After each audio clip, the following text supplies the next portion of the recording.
New product from Buffalo Trace. You know we had to try it. We have Traveler's Whiskey for you today.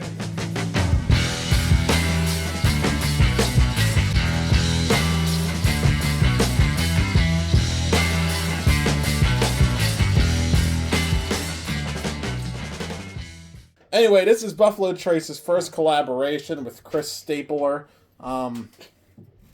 First collaboration with anyone. First collaboration with anyone, yeah. Chris Stapleton is close enough. You know who we're talking about. Yeah, Chris Stapleton. Sorry.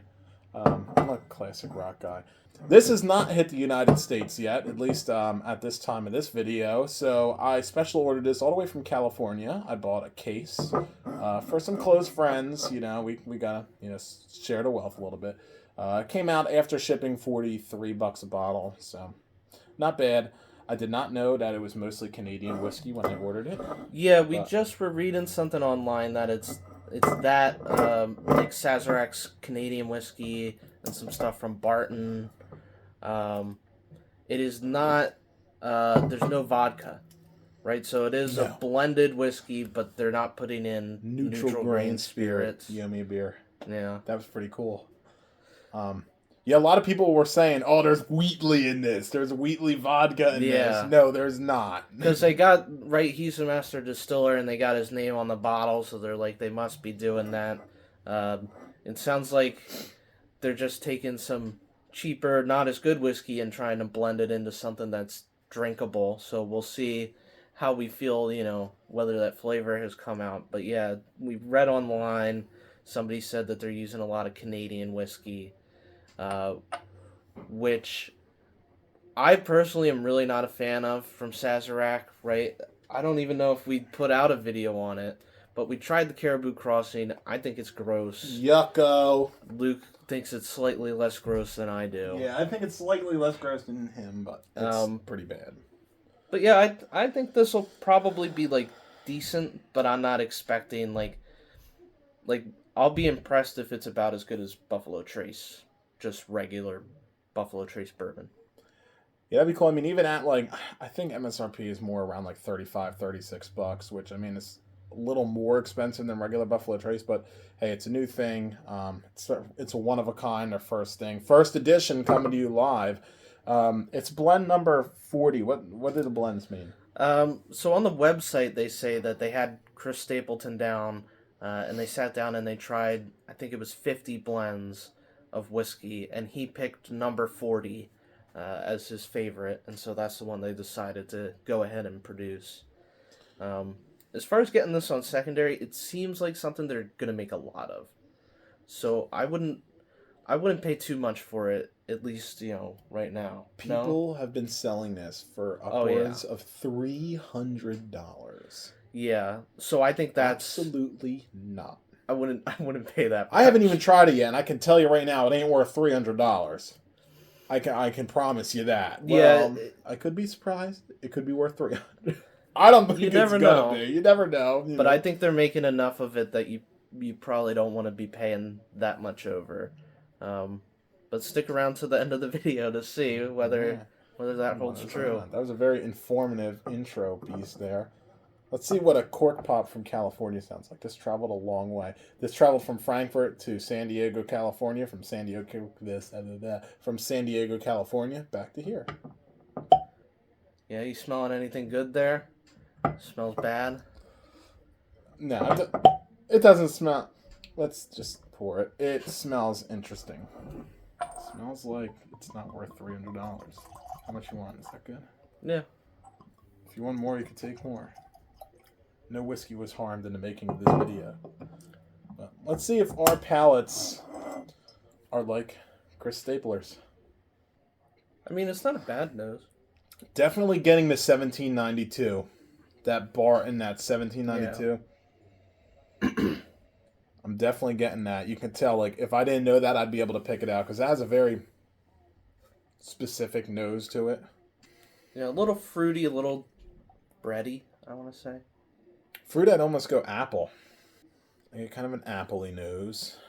I'd go a little more like pear. Pear is good. That's, Pear, a papple. An aper. No, You know what else kind of has a similar nose to? I like to compare the noses to different whiskeys, but it almost has like a Maker's Mark nose to me. I don't know what I'm getting at. Ooh, now I'm getting like a Scotchy nose. I'm all over the place.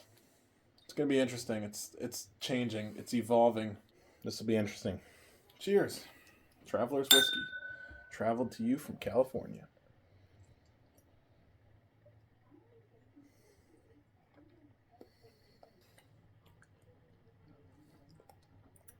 I mean, I wouldn't say they did a bad job. I wouldn't say they did a good job either. It's like... It's fine. It's... That would probably, we'll finish the glass, but my tagline would be Traveler Whiskey. It's fine. It's fine. It's definitely, I would say it's... At least off the first sip, I would say it's pretty crushable, like it's pretty easy drinking. Yeah. If that's what you're looking for. To me, it tasted very young to me.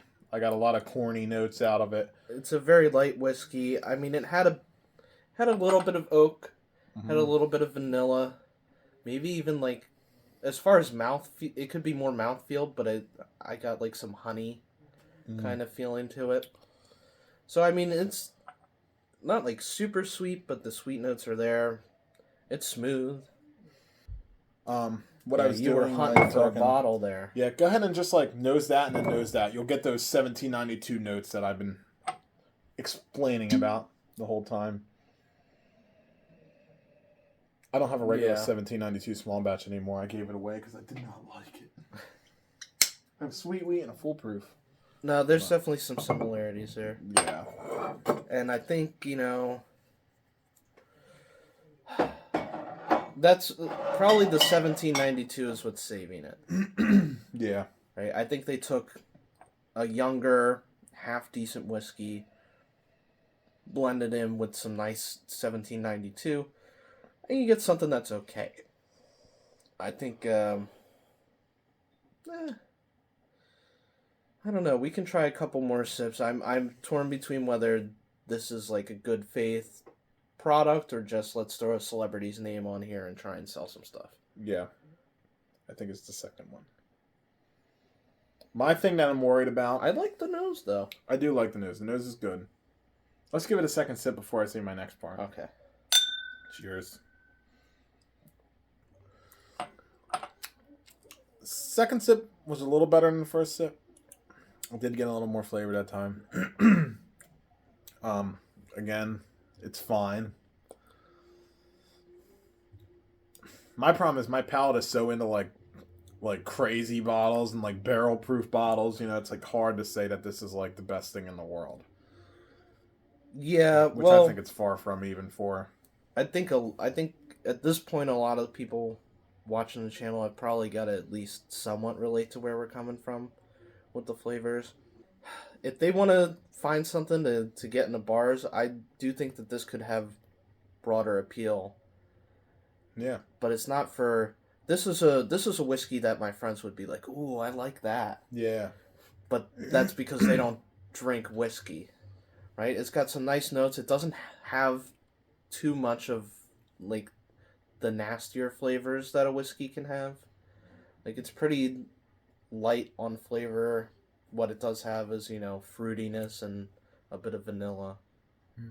And it's smooth. So, my thing that I was going to say before I took my second sip, and I'm sticking to what I was going to say. You're the oldest distillery in Kentucky. I think they are, right? Pretty sure. It's a much disputed claim. Something. I think they probably are. Oldest something. You've been doing an extraordinary job with what you've been doing.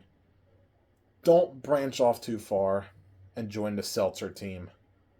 Like all these, like just really because all these breweries like Victory Brewing Company, if you know them, now they're all going to seltzer because they're trying to, they're trying to evolve and grow and keep moving forward.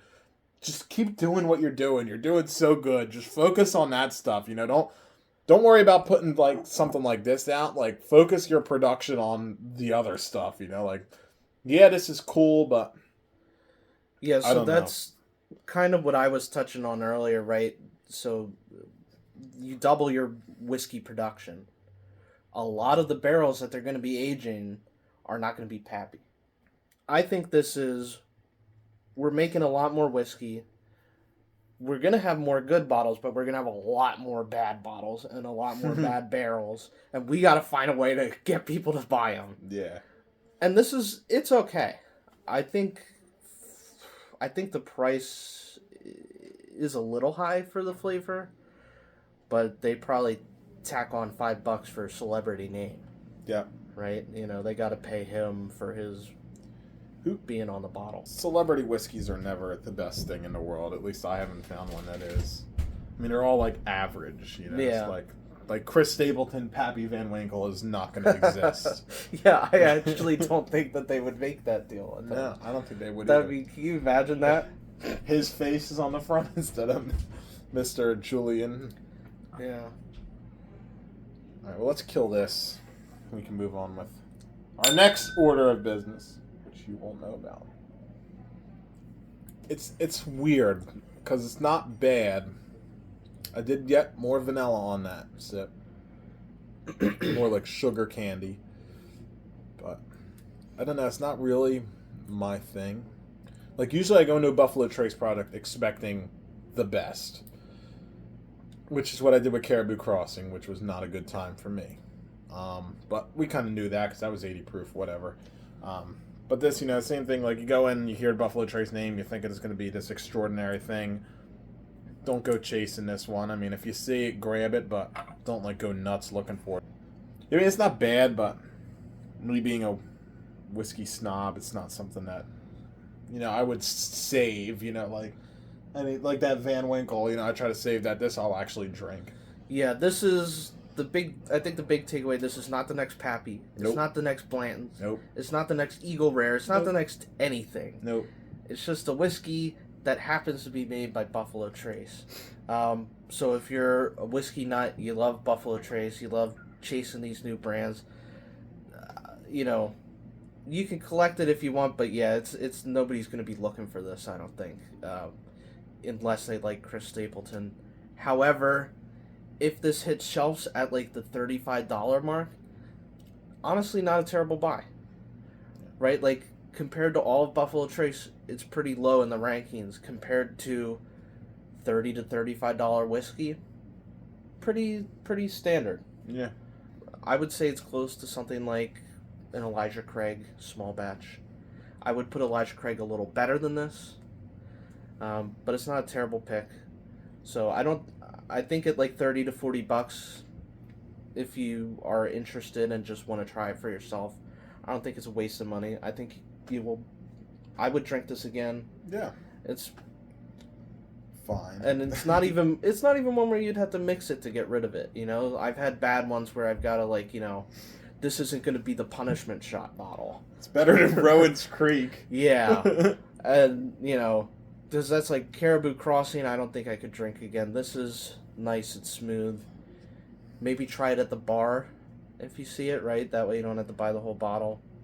Yeah. But yeah, it's fine, but it's not Buffalo Trace craziness. It's just whiskey. Yeah. What do you think? You want to rate it? Yeah, 6.5 out of 10. Okay.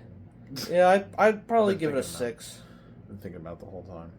I haven't been thinking about it the whole time, but I wouldn't give it much more than a 6. Yeah. I feel bad giving it any lower because it's, like I said, it's okay, but yeah, this isn't something that I need to save or have in my collection or, it's just Fine. decent, yeah. So, well, at least we got to drink it with you guys. I'm Luke. I'm Frank. And remember to stay in school.